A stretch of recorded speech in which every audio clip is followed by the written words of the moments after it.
Hey everyone, welcome to another edition, episode 41 of a New Jackson podcast. Stevie, how are you doing today? I'm very good, sir. How are you doing? Doing well. It's yes, really excited. Oh, I think I'm excited about all our shows, but we're supposed to be joined by Mucho Scott. He's he was part of that Basic Black group, as well as 911 and part of Teddy's production. So it's going to be interesting getting him. Yes. How has your music week been? Because I know you're always really big about supporting new music and stuff. I know it's this September now, so releases are getting put out to for the Christmas market. So there's a fair few bits out, but I did find something interesting. A charity shop. It's a Latin Unity. Yeah, it's a Latin tribute to Michael Jackson. A Latin tribute. Yeah, and it's got John Cicada doing a version of Human Nature on here, which I found very interesting. The early 2000s. I mean, if you see this cheap in a charity shop, I mean, it's not 2015. I've never even. So yeah, nice little compilation of Michael Jackson songs done Latin style. Very. I mean, hey Derek, welcome. Billie Jean on here as well. Latin version of. You know what? A track that I had just heard that I hadn't heard before was Biggie Smalls doing. They used the sample of Billie Jean on one of his tracks. I can't remember. It was one of his tracks, and it was Billie Jean sample throughout, and you could always hear Puffy at the background. But yeah, so that's interesting to see. Who else was on it? Just John Cicada doing all the tracks? Like I said, there's a guy called Gene Rodriguez. Never heard of him. Done a really good version of Billie Jean. And there's another guy called Kevin Cibello. There's lots of. I've never heard of half of these artists, I'll be honest. Like I said, I just thought for £1 in a charity shop, take the punt and check it out. And when do you get to listen to all of these? Well, that's the thing, innit? There's lots of stuff that I'll never play, but is it just the owning of it and stuff? I keep saying if you've got thrift store charity shops, go in them, have a look. So cheap, just lying there, you'll find something interesting in them. John Cicada, was he the one that sang? I can remember him. I remember his solo stuff. Derek hit in the early 90s, didn't he? A huge hit. Yeah. I wasn't a fan of him back then, I'll be honest, but with time, I appreciate him a bit more now. Yeah, he was a top 40. Yeah, okay, so he was saying that he sang with Gloria Estefan. I'm sure it wouldn't be surprising, but I remember when he went solo, and he was. Is it Just Another Day Without You? That was his big hit. Okay. I think it was that one, yeah. Yeah.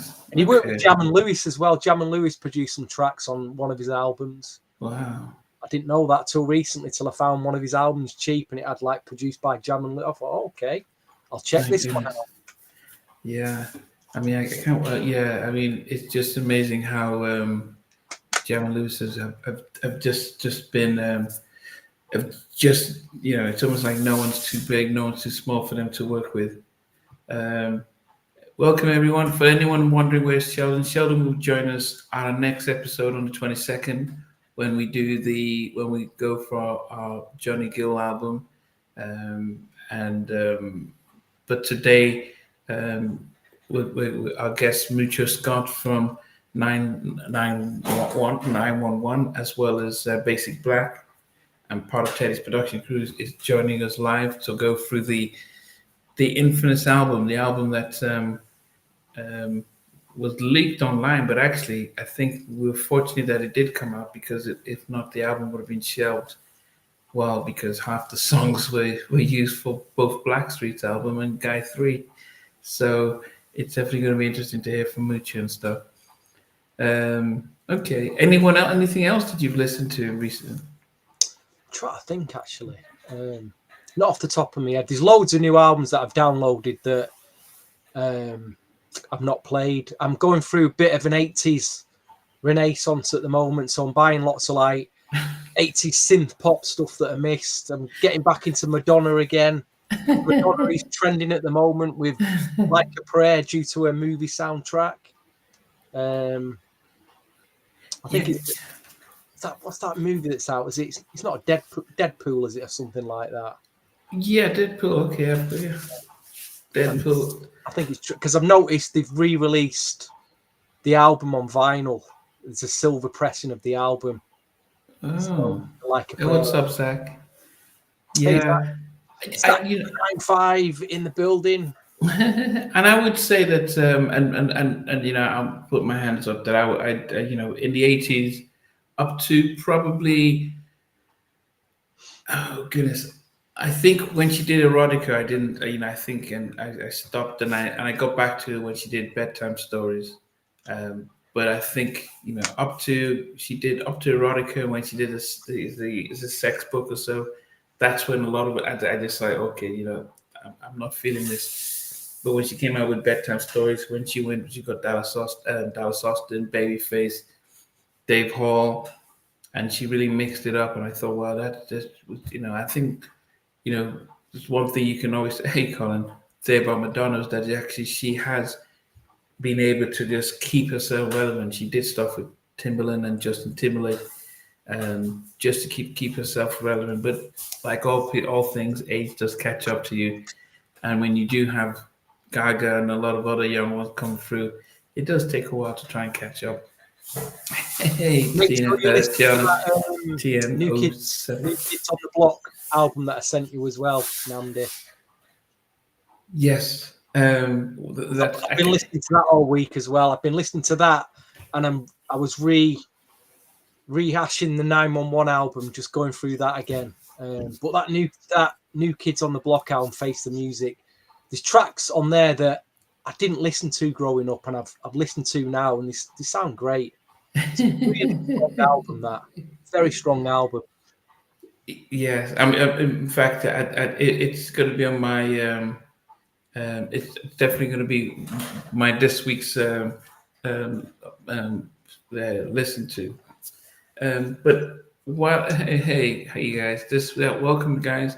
We're waiting for Mucho, but we are going to start and before he does come in, is to talk about this 911 album, and which really disappointing that it never got its proper release. And Mucho will come in and talk to us about that. But you know, it had. I'm just thinking, it had about 14 tracks, 2 interludes, and it had 1 or 2 tracks featuring Teddy and stuff. But as a, you know, what was your impressions when you first got the album? I'll be 100% honest, because I always am on this podcast. I'm not 100% comfortable about talking about this album, because I know the backstory to it.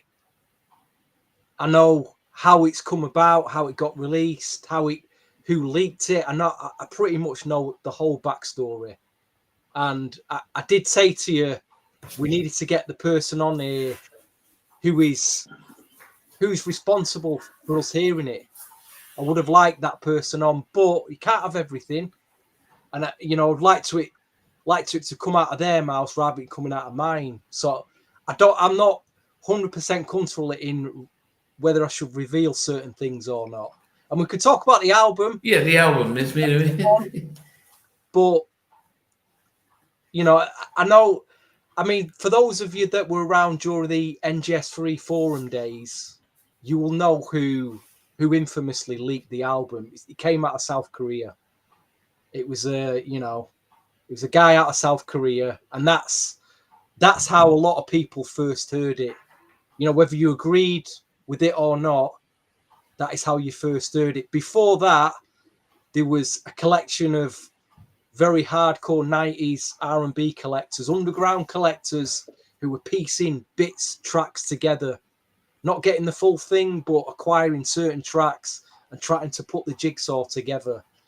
Then, like say, somebody I know got hold of the album and eventually got in touch with Mucho. Mucho got eventually got hold of the album, and he was able to do a deal in Japan and get the album out. So, like you say, it is infamous. It is, looking back, the history of it, it's been frustrating for me, for a lot of people, just being able to hear it, you know. Yeah. And it's come out, it came out in Japan in 2018, far too late, because the hype on it then had gone. Oh, so it was 2018. So it didn't come out in 2000 or 2001? Well, unofficially, it came out in the mid 2000s, around 2008, 2009, 2010, during the NGS3 forum period. You know, it came out then, and there was a lot of people were talking about it, and that probably was the time to get it out there. But putting it out now in 2018, the hype had just gone, really. It's gone. And I feel for Mucho. I mean, at least Mucho has got peace of mind that the album's come out finally. But he probably knows as well that it's just too late. It's come out too late, you know. But for those of you hearing it for the first time, you know, it's great. You get a chance to hear it now. There's some of the tracks that I feel they're not even fully finished, not even fully mastered, including Time, which there's two versions of that. You've obviously heard the Guy version and you've heard the 911 version. And that, to me, just doesn't sound finished. But which one? The Spend Some Time track. Okay. You know, there's different versions as well. There's different versions of End of the Earth and The Pressure that were recorded during the time that with Rip It Records. You know, there's two different versions of that, and it's End of the Earth is an incredible track. I mean, it got listed as I'll Go on the bootleg. So if you might get confused there, but there's a different version of that. So yeah. Once Mucho comes in, we can go through it. But you know, I remember listening to the album, going through it, and having some real ones that I appreciated. Even though it wasn't, the quality could have been might vary. I think one of my favorite songs on the album was "Can't Get Enough," featuring what was it? Was it Chance? Mm-hmm. Yeah, I thought that could have it gave me that intro vibe. The way they harmonized on the album, but that was my favorite on there. And it was just interesting when you look at the album and look at the credits, how much Mucho handled most of the production and writing as well. And I think that stuff you might not to appreciate that he wrote and produced a lot of that. So you can see the influence he might have had on the Basic Black album as well. The other, and I like some of the slow songs. I mean, Misery, when you compare how Diesel sang it, and then you have Aaron singing. No, not Aaron. That was on the Guy 3 album, so Blackstreet Finally album. They took Misery, and it just didn't really feel didn't feel it as good. The other one was Rescue Me. Mm-hmm. They put on the Guy 3 album. I think Damien, did Damien sing that one? Was that Aaron? I can't remember who sang that. But and I think the hard thing is that Diesel's really, really unique, powerful voice, and if he co-wrote it and stuff. And then when you're singing over it, when you're making a copy of it, you almost feel as if, okay, we've got Diesel as a reference. Let's see if we can do it as much. And that's where you can see Aaron probably overdoing it, trying to, from all we've heard about Diesel and Aaron's relationship, he might have thought, well, how do I out-sing what Diesel's done? Any standouts for you? I thought, are we not actually going to go through it 10 to 1, or we're just discussing it? Yeah, we were going to discuss, because I wanted Mucho to each track to talk about, how he came about it, what was the whole thing on it. But we can do the 10 to 1 until he joins us. hopefully he gets the timing right. But yeah, we can do the 10-1 until he joins us. Oh, what are your thoughts? Well, what we'll do is we'll try and forget your favourite track. Then you just revealed about One of my favorites.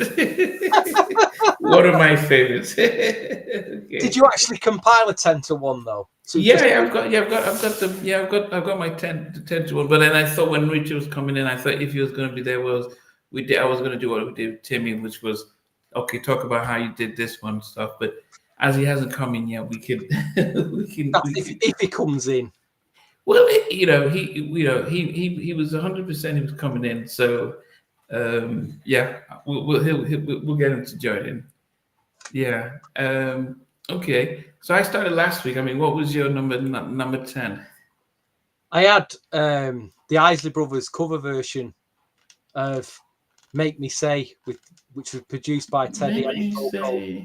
But then I realised once I compiled my 10 that I didn't put the pressure in there. So I've kind of looped. I've kind of put the pressure and Make Me Say it. No, I can't leave the pressure out. So I put them both. But I'm more swaying to Make Me Say. That's a nice cover version. It's nice to start in it. Okay. Yeah, I mean, for me, I think I did have Make Me Say as number 10. I mean, I guess it's. What's this question this Derek keeps asking? Is it true that Gene Griffin had pistol whips? Well, Gene Griffin, we can't ask him, can we? Because he's not around. No, but so neither's Spec, Deco, so Spec from Basic Black. So when I interviewed Basic Black the first time, and I said, how was Gene Griffin really that? Really that scary.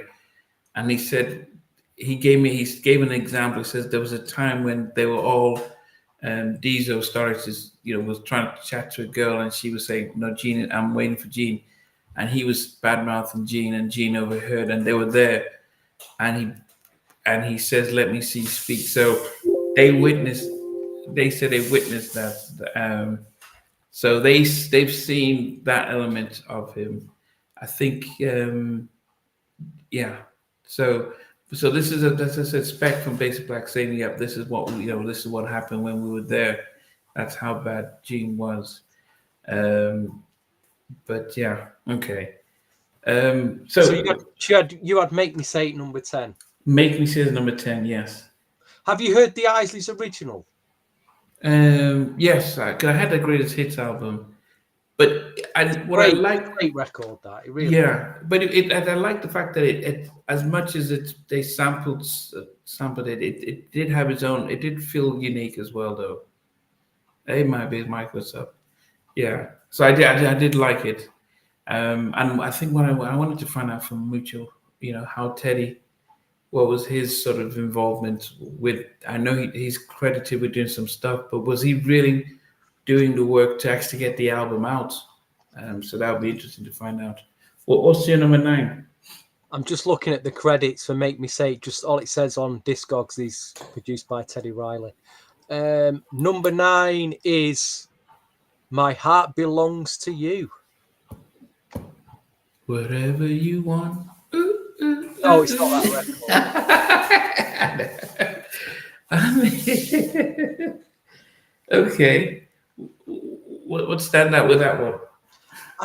From my 10 up to 6, I would say they're all 7 out of 10s, I'd say. Just good tracks, not for me killers that I'd go back to all the time, but that was one of them.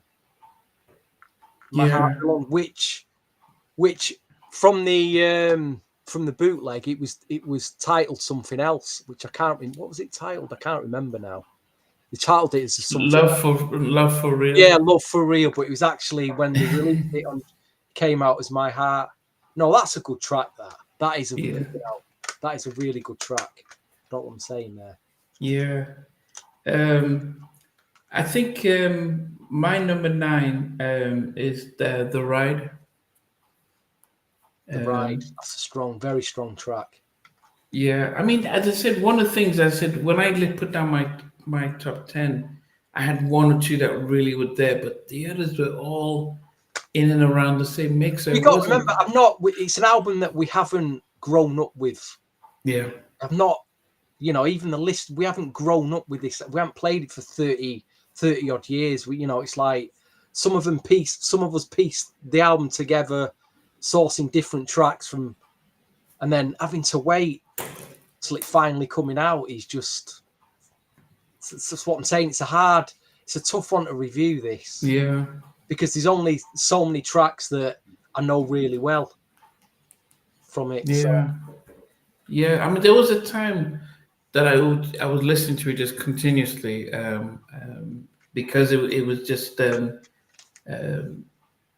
was just the fact that as I said, and this was probably just after getting introduced to Mucho. It was like, wow, what? Because I remember when they came out with In the Magazine, and back in those days, we were just like, oh, who's this new group? Teddy's new group, 911. Oh, we can't wait for them to come out and release their stuff. In the magazine that came out. Did that come out before Cutie or after? oh, Cutie came out first. Okay. And then So once In a Magazine had dropped, I think it was '96 on it on that soundtrack. The yeah, hype Nothing then, to Lose or something like that. Okay. everyone was talking about him. Yeah. Everyone who's into buying R&B at the time then or DJing was all, you know. I mean, Cutie, we wanted an album after Cutie, but when that In a Magazine dropped, oh my god, like that was the time. It should have Yeah. been within the album should have dropped then, and it just Yeah. didn't. And you know, Yeah. the second period for him to drop the album was probably in the mid 2000s when everyone again was trying to get hold of it. So Well, if you think of the fact that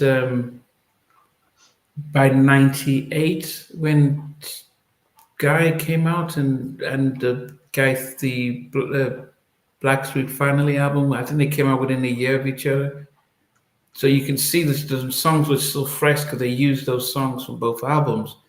So you still think that if they didn't come out '96, at least by '98, he could have said, forget this thing with Guy, but maybe he got a lot of money to do Guy 3 after Interscope dropped Blackstreet. But look at that Blackstreet album from the late '90s, and really it was a concoction of some of the tracks from 911, and also there was that unreleased Teddy Riley album, weren't there? Which oh yeah. he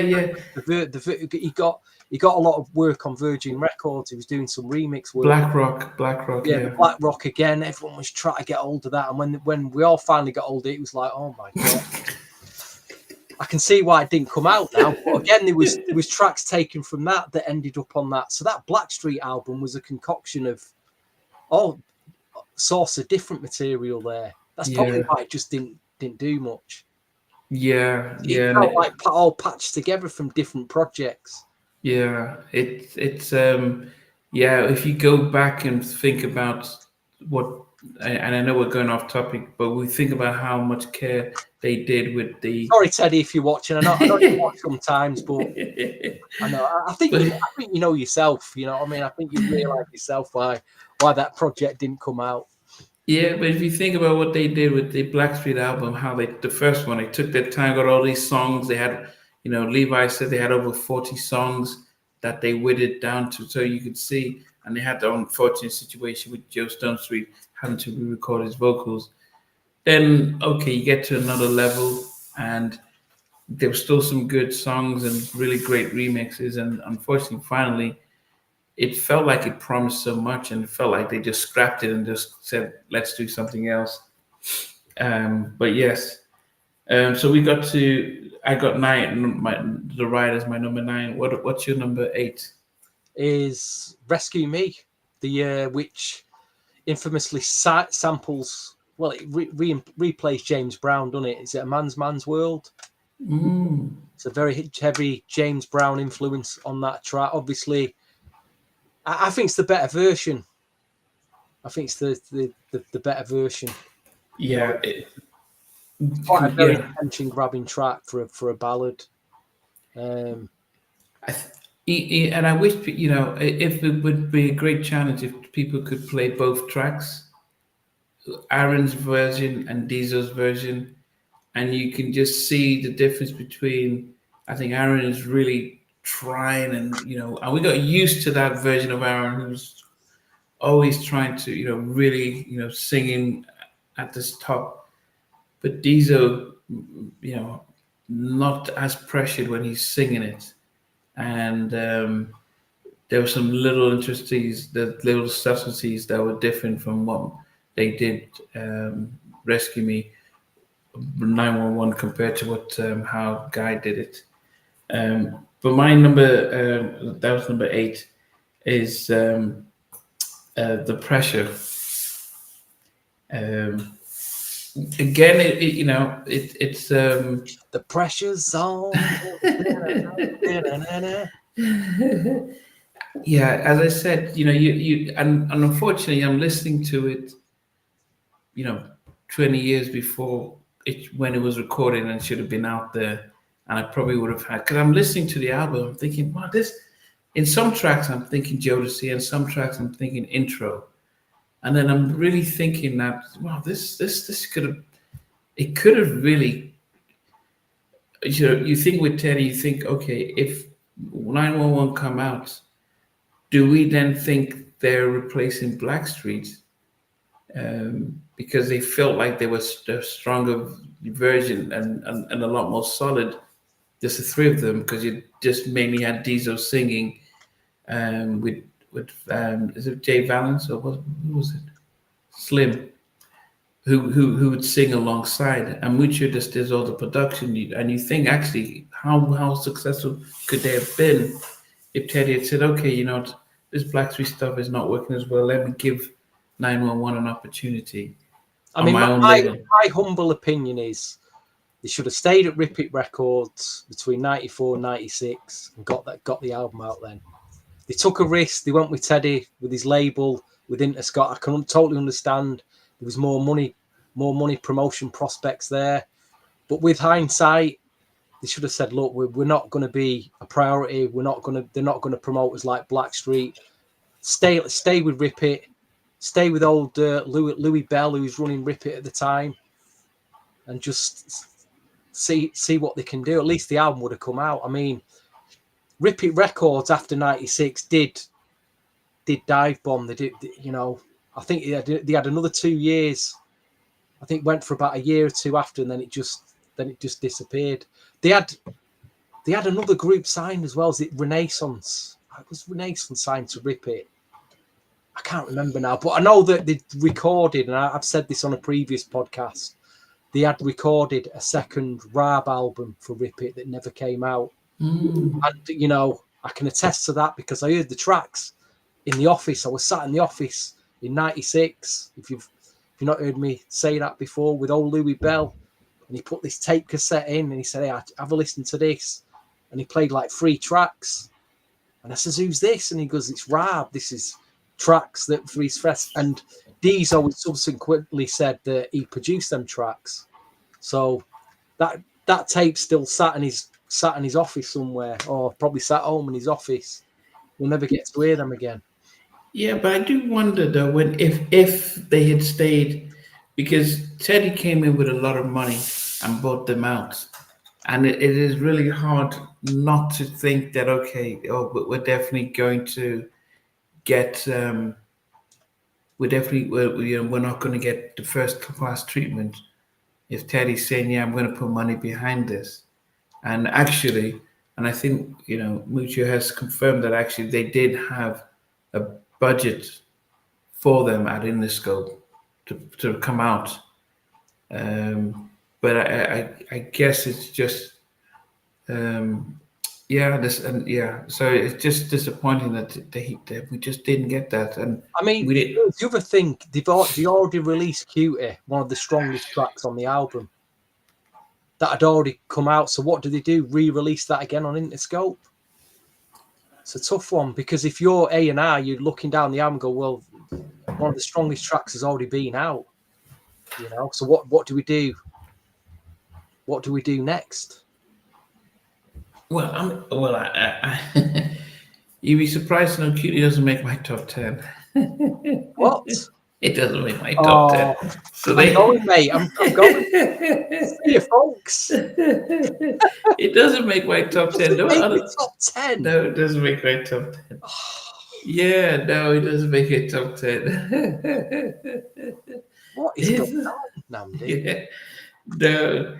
Okay, so we've got with number. I've done my number 8 was the pressure. What was your number 7? I'm trying to pack. I'm not going to say that word. I'm just trying. You just said Cutie's not even in your top 10. It's like a 90s underground R&B classic, club classic. Anyway, we'll get to that. Anyway, number 7 is Catching Feelings. Okay. Yeah, actually, that's my number 7 as well. I had it down for number 7. Yeah, as I said, and I think this is where it's amazing how Diesel goes from that New Jack swing with Basic Black, and he moves into being an R&B singer with 911, still distinct vocals, and he was holding his own up in the 90s against some of the other male vocalists out there. Yeah, I liked Catchy Feelings. And there's a guy in here that gets a lot of credits. Have you heard of Marcus Vance? I thought Marcus Vance, that's Slim. That's the yes. Yeah, he's the third guy in the picture. Did you ever hear his solo album? No, Mucho mentioned him. No. Yeah, because he did cover his solo album. He covers Guy Tease Me on there on his solo album. Oh. Yeah, it's a nice. I think I've heard that. It was okay. Yeah, Colin, what's this madness? It's to do with the fact that you haven't put Cute in your top 10. Yeah, it's I would say it could be just because 911 wasn't released in the States. True. Yeah, I mean, that was about it. It wasn't released any. Yeah, the album was. Yeah, I mean, unfortunately, Cutie. Yes, I do remember Cutie going through. I don't know. There's I think it's something about the track that I heard so often. But when I listen to other tracks, there are other tracks on the album that I like. So we both had Catchy Feelings as number 7. What's about number 6? Something About the Way, which is a bit gritty. It's got a gritty feel to that track. Something About the Way. Okay. I was gonna ask Mucho about that. I wondered who did the guitar solo. They had they had a guitar solo on that track. I wanted to ask him who he sang.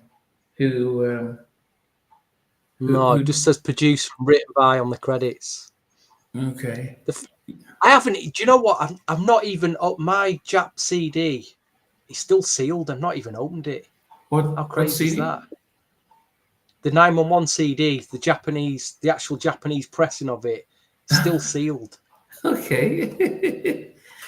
Okay, concerts. I mean, the guy who bootlegged the CD in South Korea, he sent me. He bootlegged it twice with 2 different covers on, and he sent me multiple copies of that, and I've still got them. They're still sealed somewhere, but I can't find them. So I've got all these sealed copies of 911 albums somewhere. I've got 3 or 4 copies. Oh, good. I can't find them. People ask Stevie where he keeps all, because every time we talk to Stevie, he's always new music, new CDs. Stevie just has. I mean, I can imagine if you were to open up a record store and were to sell them. Could you imagine? I've got 2 copies of this though. I don't know how I've ended up with 2 copies of that. In fact, I've got these 2, and I've got the promo CD, which is it's a silver cover as well. I've got that somewhere. I can't find that. But yeah.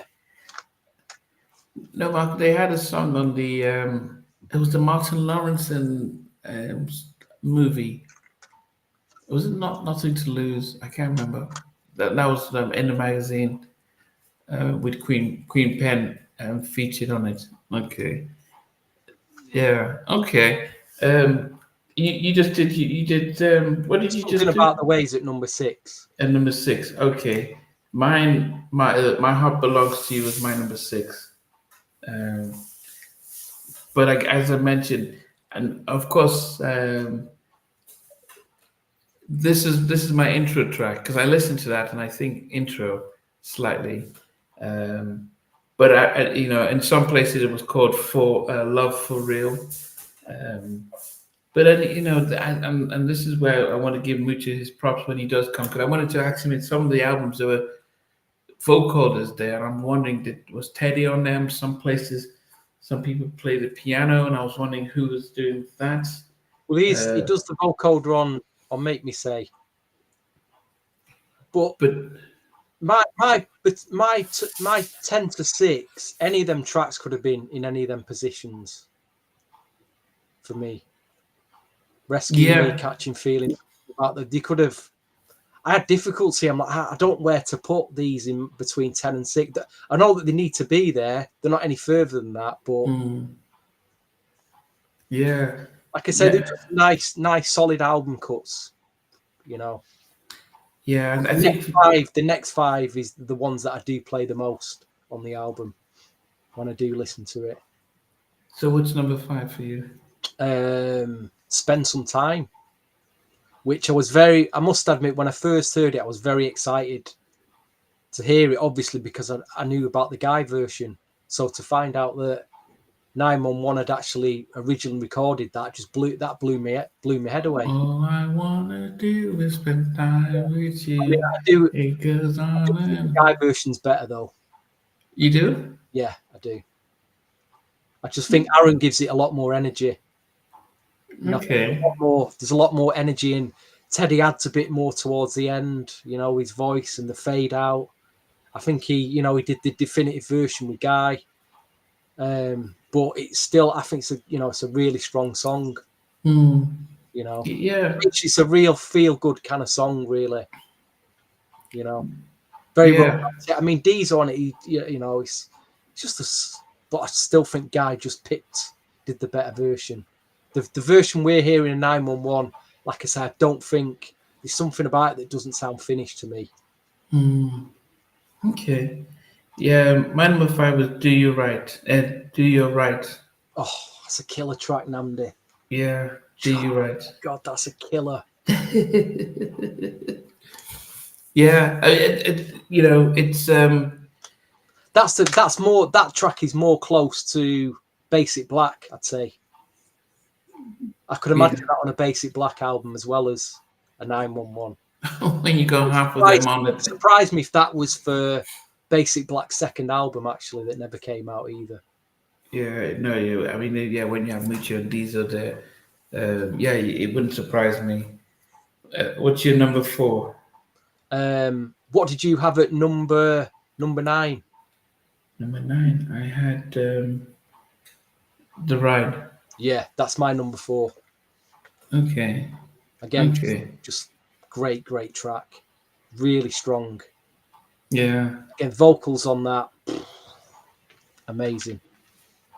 Yeah, I mean, as I said, it's I did have 2 that are really my 2 strongest, and then everything else sort of mixed in between where it could have gone either way.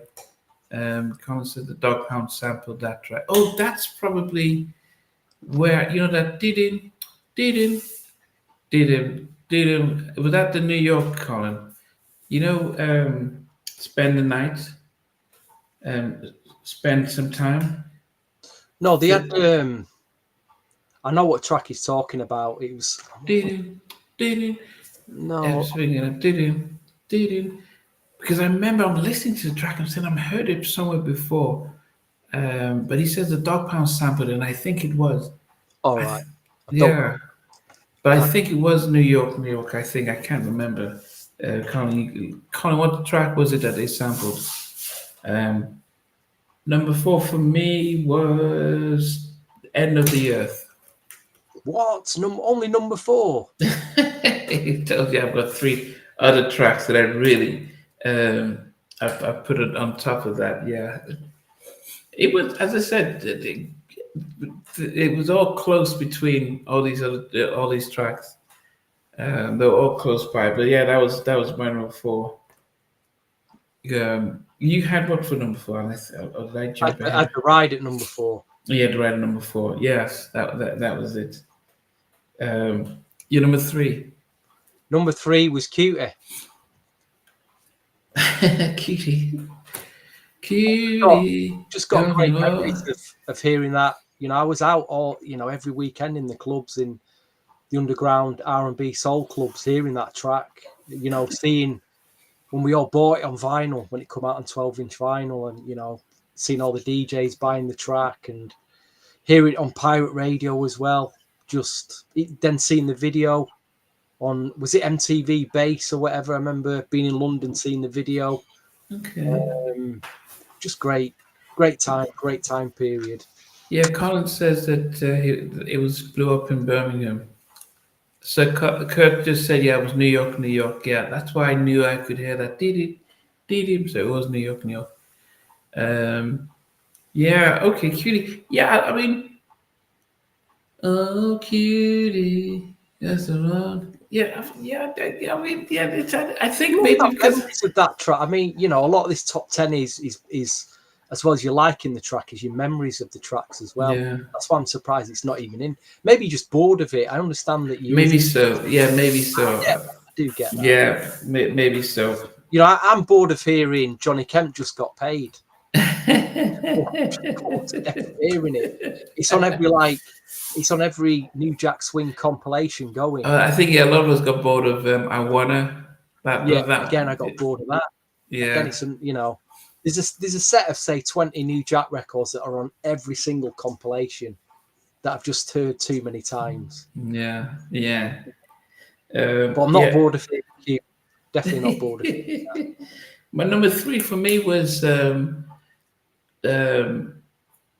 song that I know was better than the guy one, and that was "Rescue Me."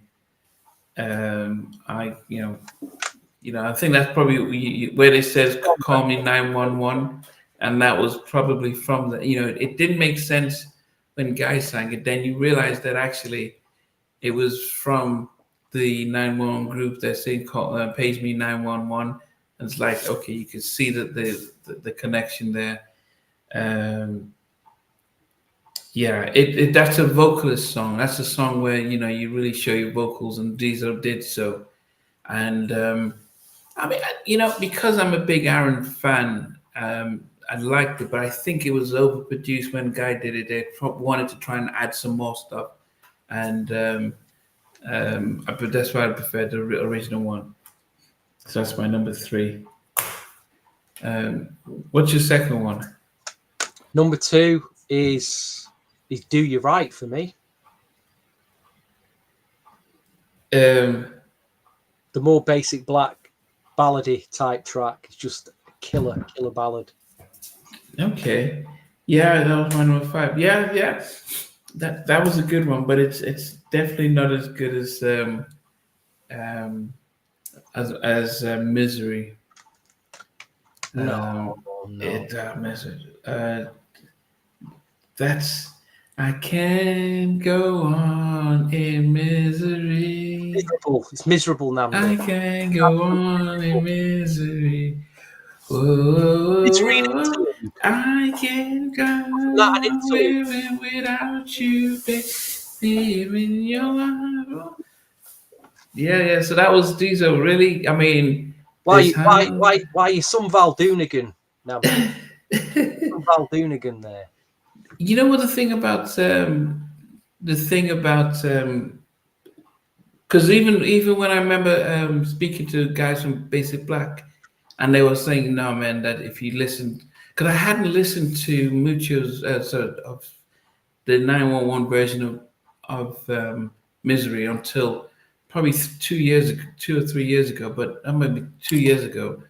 But 3 years ago, when they were telling me that, if you listen to Diesel's version, and when I did, it was like, wow, just yeah. So it definitely, it was such a, because it's a haunted song. So it actually was one of my favorite songs from from the Blackstreet album. It was one of my favorite tracks on that. So when I then heard Diesel's version, I'm thinking, okay, this is actually the original version of it. So yeah, so live stream UK says Teddy got paid off, just got paid. So yeah, that's my misery. Do you want to run down your 10 to 9? Number 10 was Make Me Say / The Pressure. Number 9 was My Heart Belongs to You. Number 8 was Rescue Me. Number 7 was Catching Feelings. Number 6 was Something About the Way. Number 5 was Spend Some Time. Number 4, The Ride. Number 3, Cutie. Number 2, Do You Right. And do you want to hear? Do you want me to play a little snippet of the original of this, my number 1 track? Go ahead. Can we get a little? Here's the original that didn't make the Jap CD version. It's loading. It's 85% loading.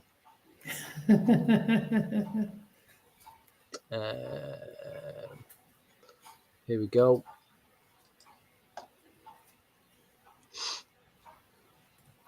Here it comes.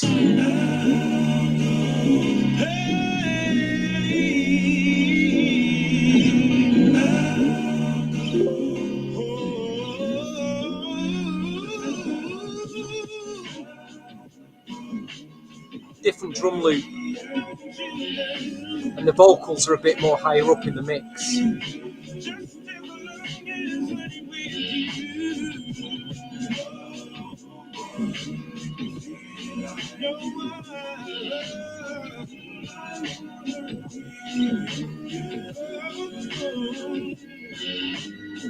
I'll travel high and low, climb the highest mountain just to get to you.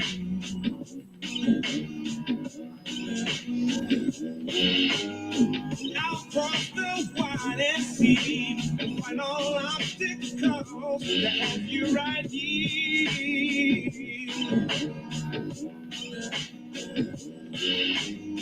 For just one sudden chance to rescue you from. And that's all you're getting. Which song is this? That is 911, the original Rip It version of End of the Earth.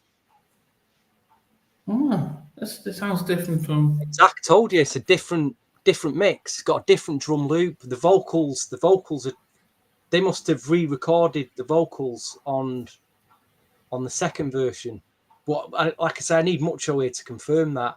It's a whole different version. It's a far better version. Yeah. Okay. I've got a different version of The Pressure here as well. There's a different version of that. Like I say, the Rip It version of the album is the one that should have come out for me. Just better. Oh, you say you've got 2 different albums? No, I've not. I've only heard a few tracks from the Rip It version of it. Okay. So don't be DMing me for some. So my number 10 was Make You Say. My number 9 was The Ride. Number 8 was The Pressure. Number 7 was Catchy Feelings. Number 8 was wait a minute. Yeah, was it? Sorry, I just got number 7. Number 6 was My Heart Belongs to You. Number 5 was Do You Right. Number 4 was End of the Earth. Number 3 was Rescue Me. Number 2 was Misery. And number 1, as I sort of let the bag slip, was Can't Get Enough. I just thought that so the booklet album is on YouTube, Colin. But I just thought that was just I think Teddy co-produced that one or so. But I just thought the vibe of it just felt like, well, I thought that was actually going to be their first single. I thought that was why they got Teddy on it, and I thought that's why they got Chance the Rapper on it. Not Chance the Rapper, Chance, who was part of Teddy, on signed to Teddy. I thought that was the reason why he was on there. I thought this was their first single, and I thought this was one of their best tracks. Zach mentions a track called "Adore You," which he just reminded me about. That is, it's about 7 minutes long. It's an incredible track. Which track is that? It's a track that was going to be left off. It was on the Rip It version. It's a track called "Adore You." Didn't make the Jap one. But that is an incredible track. It's about 7 minutes long. Again, it could have been on the Basic Black album. Wow. Black. Yes. So, as much as I'm disappointed that Mucho hadn't shown up, which is surprising because we'd confirmed this. He's probably stuck in a storm like he was last time. I mean, unless I don't think the times have changed in the US, has it? Because normally, no, they haven't. Because normally, what time is it? East Coast time. Because normally it's because normally what time is it? I mean, normally we had planned to and it hasn't changed, and if it changed it would have been so it's unfortunate because we had planned to meet for him to show up at 4:30 Eastern. Derek, can you confirm have you guys changed your time? Because ours is not for a couple of weeks. I don't know if they changed. It's not till October times change, is it? Only in September. Yeah. So so it's a pity. It's a pity he didn't show up and stuff. Hopefully next time though. We got Miss June 999 in the house. I wonder if that's Mish 98 from the NGS3 days. I don't know. Different person entirely. At least we've got nearly an hour out of this podcast, which is more than enough. Yeah. An hour, which is, like I say, we can plan our next album listening party for when. Well, we're definitely on the 22nd with the much missed our good friend who is very. Oh yeah, with Sheldon as he tries to finish up his book that he's writing. So that'll be interesting to see. So 5:30 Eastern. Thanks, Sir Kurt. So I was thinking that maybe they've already switched their time because I did tell Mucho 4:30 Eastern. So my thought was, maybe he's going to show up in 5 minutes time but that's not the case. So, and he triple confirmed, but stuff like that happens. Outside of, I just finally though, when you think of three New Jack Swing pioneer vocalists. Hold on a minute. What was your number one? No, my number one was Can't Get Enough. That's like the worst track on the whole thing. It's not the worst track. I'm amazed that even made a bonus. It was the bonus track just thrown on there. But it was my favorite on the album. Wow. So, well, like I say, people's opinion. It's different, but I just thought it was like. Yeah, that was my favorite. That is your favorite track. It was my favorite on the album. Yeah, definitely, it's a favorite on the album. Yeah. It's a pity. Most people might, if you do search 911 and the Pressure album, there was a couple of people who actually had the whole thing out there. Yeah, let's go through it and see what you make of it. But I was going to say, we've got three R&B male singers who were really instrumental in the New Jack Swing time. We had Aaron Hall, naturally. We had Dizzo. We had Big Bub. When you listen vocally to these three, how would you place them from 3 to 1 for your favorite? Probably Dizzo, number one. Aaron Hall, number 2. and then Big Bub at number 3. Okay. Was that hard, or was it No, straightforward it's for you? pretty easy to do that because I think Aaron's vocal kind of faded. It changed, didn't it, as it went through the 90s. But you know, he set the trend back then. You can't argue. Aaron Hall did set the trend. Obviously, R. Kelly made a whole career out of it. But Diesel, they're all special voices. Don't get me wrong. They're all very, very special voices. And, you know, you look at the male R&B equivalent now, it just doesn't even come close, does it? There's nothing. I'm like trying to think of what male vocalists we've got around now that come anywhere. Don't even come near, do they? You know, that end of like I say, that track End of the Earth as an R&B song, it's just, you know, it's laying it on the line. Late, you know, Climb the High, you know, it's a traditional late on the line R&B song. You don't even get that now. Yeah. You know, them guys in there, they're putting the heart and soul into that track. That's why it's my favourite track.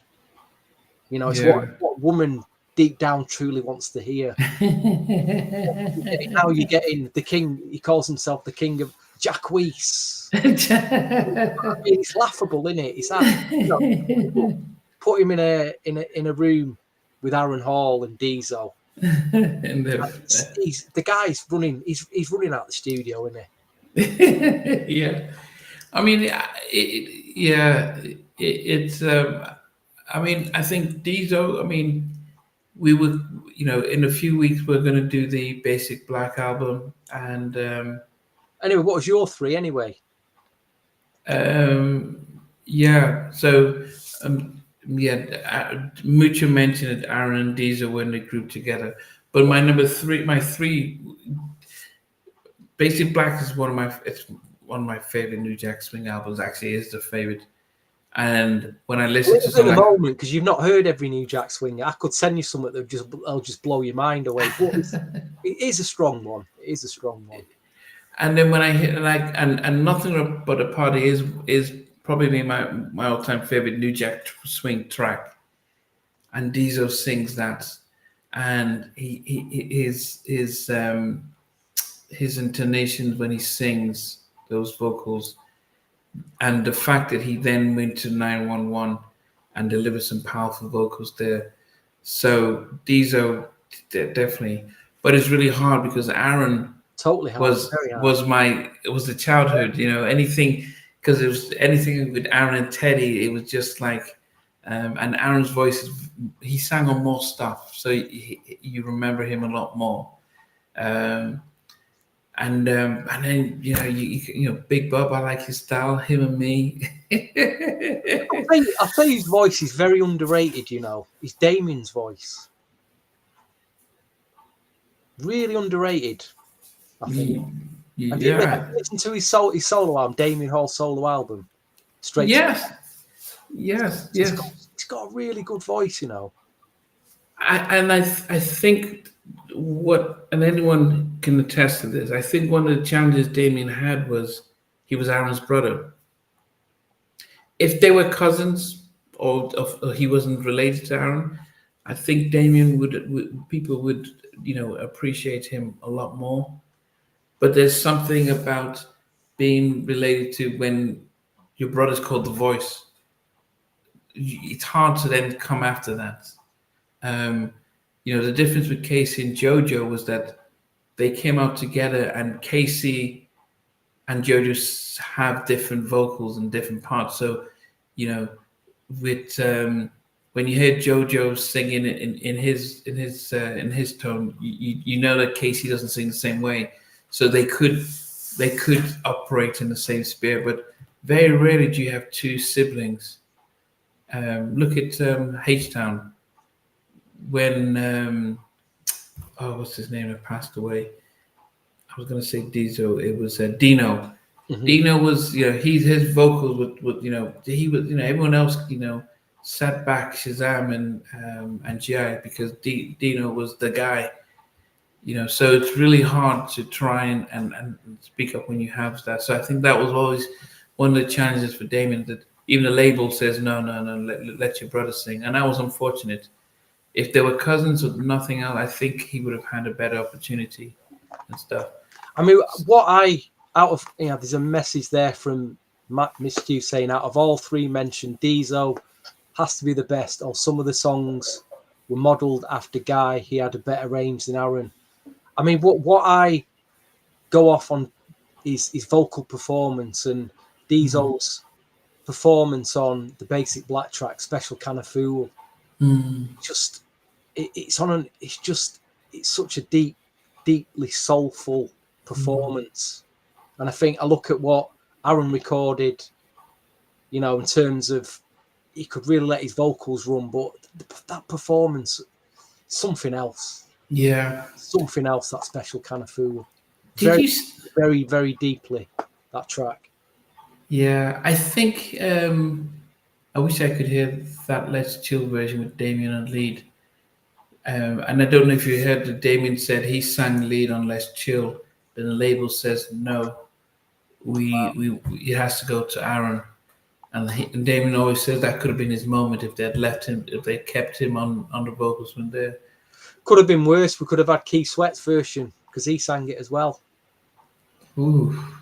He sang. It could have been that. We got the right version though, I think. I mean, we got a classic there, so I'm not going to argue. Well, to think about it though, if when we listen to Aaron, we always feel that he's really, I won't say shouts, but he's really pushing through. First album he was chilled and he relaxed, but as he did the Future album and subsequently, he kind of used to have to power through, and you don't normally get that with Diesel. So when you have a Special Kind of Fool, when he's taking his time and he's like let the music and let the things simmer. So I guess he probably trusts his vocals a lot better and stuff. But that's always that unique voice. But we can never miss out Big Bob. Do the Right Thing. He's there on prerogative with the rest of them. So I Like Your Style. Him, Me, and Take It Off. And they had the slow jam, the song that went to #1 without a video. Girl, I Got My Eyes on You. No, he didn't sing that one though. Yeah. I mean, the solo albums he made as well. The Coming At You album, again, a very underrated album. Oh, I love my We'll review that. We'll review that one. We'll have to do that on a podcast one day. Yeah, I love the My Way album. That was my that I think that was an issue that Kadar just came out. I think they came out with the wrong track. I think they should have. That was the one that they came out with the Queen Latifah and Heavy D. Instead of coming up with the slow songs, and they did the Zoom remake as well. Yeah, but anyway, guys, we're disappointed that Mucho couldn't join us because there was so much we wanted to talk to him about this evening, and this was really going to be about the whole album, about the productions behind it, what really went down. So disappointed we couldn't get him on because that's why we picked the track. But as I said, we're not around next week, but in the week after next, we're back with Sheldon, and we will do our Johnny Gill album. Whether it's not Lady in Red. I can't remember this track.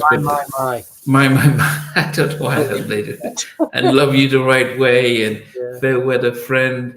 So it's probably, we'll all have a debate on whether it was one of the best out of the New Edition crew from after they finished Heartbreak, whether that was one of the better albums from all of them. We'll discuss that when we come back on the 22nd, but definitely appreciate you guys. Please, apologies that Mucho couldn't join us tonight live, but hopefully we'll try and reschedule him later when we do Basic Black debut album. But any final words, Stevie, before we leave?